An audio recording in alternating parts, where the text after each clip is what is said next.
Hello everybody, welcome to my channel Chapter Chat, and today we are going to read a beautiful poem, Poetry by H.L.V. Derozio. H.L.V. Derozio was an Anglo-Indian poet और ये poem का नाम ही poetry है.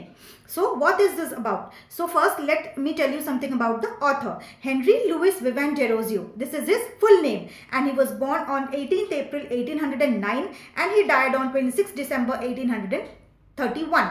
So he is an Indian poet of Portuguese origin. और उनके जो other words हैं वो हैं the harp of India and my native land. और इस पोएम में जो H.L.V. डेरोजियो हैं वो हमारे इमेजिनेशन के बारे में बात कर रहे हैं.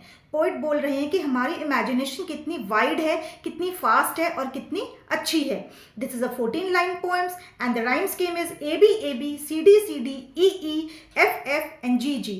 और before starting the poem, those who are new to my channel and those who are watching the video, please do subscribe my channel. Thank you. Now let's start the poem.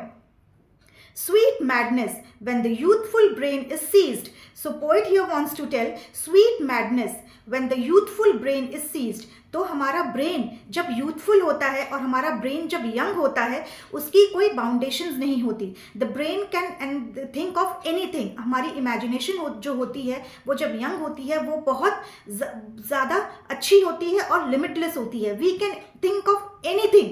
हमारी जो सोच है, हमारी जो इमेजिनेशन है that is limitless. हम कुछ भी अपने इमेजिन कर सकते हैं और अपने ब्रेन में कुछ भी सोच सकते हैं. Nothing is impossible.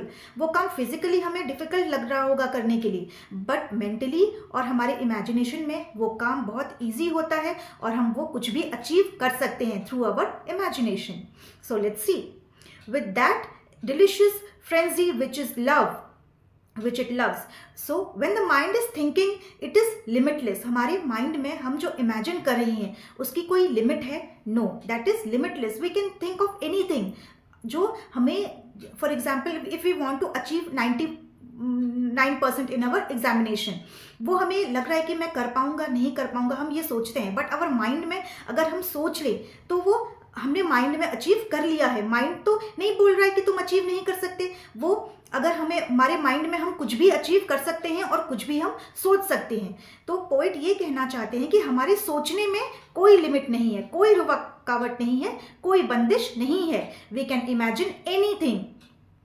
It raving reels to very rapture pleased.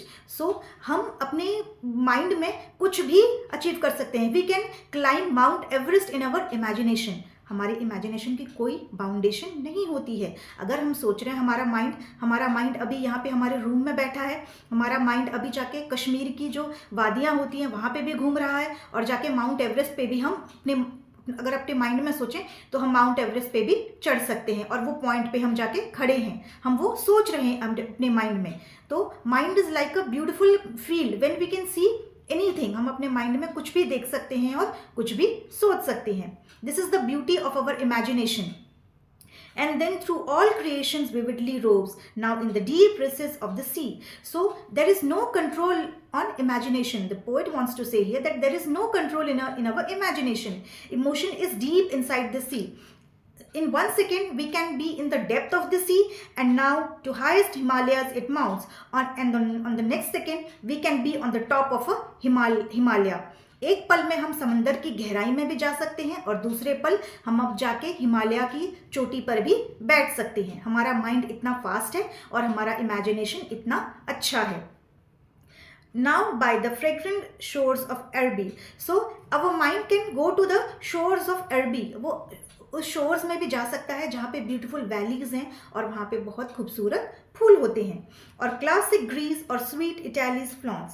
और हमारा माइंड जो है वो ग्रीस में भी जा सकता है और हमारा माइंड इटली भी पहुँच सकता है. हम फिजिकली वहाँ प्रेजेंट नहीं हो सकते, but mentally we can be present anywhere. हमारा इमेजिनेशन हमें लेके कहीं भी जा सकता है. There is no control in our imagination. कोई लिमिट नहीं है, कोई कंट्रोल नहीं है. We can imagine anything. We can imagine all the beautiful things in our life. हम अपनी लाइफ को इमेजिन कर करके बहुत खूबसूरत बना सकते हैं. We can imagine all the good things in our life for our self. और थ्रू हर वाइल्डरनेस और ruins now gazing on beauty lips और वेलॉर्स ब्रो.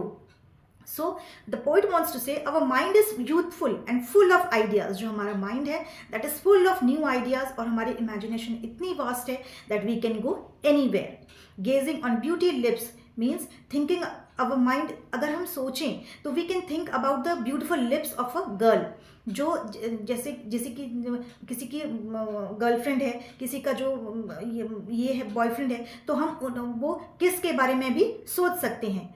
और we can think of a valour's brow. Valour's brow means जो soldiers होते हैं, जो brave soldiers होते हैं, उनके फोरहेड पे जो शाइन होती है उसके बारे में भी हम सोच सकते हैं.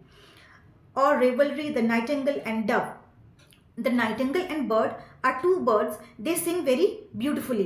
वो दोनों बर्ड्स जो है नाइटिंगेल और डव, वो बहुत खूबसूरत गाना गाते हैं. और हमारा इमेजिनेशन में अगर हम चाहें तो हम उन बर्ड से भी अच्छा गा सकते हैं. हमारे in our imagination we can sing beautifully, more beautiful than these two birds, in pouring forth its melody of love or giving to the gale in streams of fire. So our thoughts, our elements, ये जो हैं, our happiness, ये सब हमारे अंदर हैं. जो जैसे हमारा ब्रेन है, ये हमारे हैप्पीनेस को भी जैसे हमें दिखाता है. हम अच्छी चीज़ें इमेजिन करते हैं. जब हमारे ऊपर कोई, हमारे साथ कोई अच्छी चीज़ नहीं होती है तो हमारा ब्रेन जो है वो हमारे सैडनेस को भी वो महसूस करता है. और जब हम सैड होते हैं, हमारा ब्रेन वो सैडनेस को भी महसूस कर सकता है. And can implicate that. So our brain, if I say, it is a dual personality. जो पोएट यहाँ पे कहना चाहते हैं, our brain, our imagination is a dual personality. It can act accordingly. अगर हम खुश होते हैं तो it can take to us to the beautiful fields and to the Himalayas. और जब हम दुखी होते हैं, सैड होते हैं, तो उसमें सैडनेस भी हमें नज़र आती है. वो ब्रेन भी हमारा सैड हो जाता है. Immortal harpings like a seraph's lyre. तो seraph's lyre means is a musical instrument. तो इमॉर्टल हार्पिंग्स जो ऐसे मधुर गाने जैसे बजते हैं एक म्यूजिकल इंस्ट्रूमेंट में, उससे भी अच्छा हमारा इमेजिनेशन है. हम इमेजिन करके अपने लाइफ को बहुत अच्छा बना सकते हैं. और इमेजिनेशन की कोई लिमिट नहीं होती है. We can think all the beautiful things for us. और हम वही सोच के, हम हमारी इमेजिनेशन में सोच के हम कितने खुश होते हैं. So this is the end of the poem. और जो इस पोएम का जो थीम है, सो पोएट ये कहते हैं कि जो हमारा इमेजिनेशन है, हमारा ब्रेन है, दैट इज़ वेरी यूथफुल और उसकी कोई लिमिट नहीं है. We can think all the beautiful things for us. वो उसकी लिमिट कुछ भी नहीं है. We can think all the things, impossible things for us. अगर एक लाइन में कहूँ तो our brain is a vast field and we can think all the beautiful things for us. और उसमें लिमिट कोई नहीं है. There is no limit, it is limitless. We can think everything is all the beautiful things for our self. So this is the end of the poem, and please do subscribe to my channel. Thank you.